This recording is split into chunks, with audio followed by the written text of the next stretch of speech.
If you've been watching the series, you've probably been hearing me go on about automation.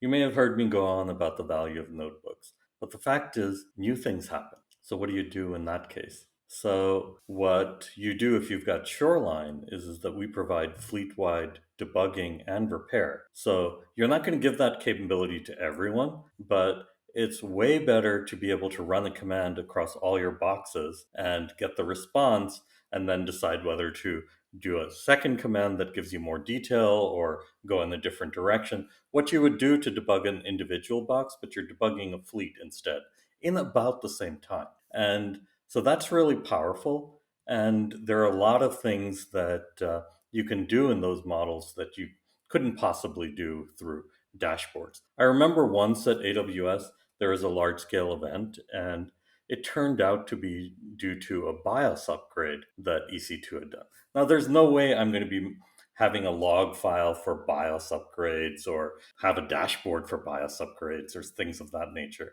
That's the kind of thing that you're only going to figure out by logging into the boxes and going through it. So in that case, I actually had like 20 people logging into a bunch of different boxes and trying to figure out what the heck was going on. So, parallelization through people. Now, that's obviously ridiculous, right? Wouldn't it have been a lot better if I could just run individual commands myself across a lot of boxes at the same time in parallel in a distributed fashion safely?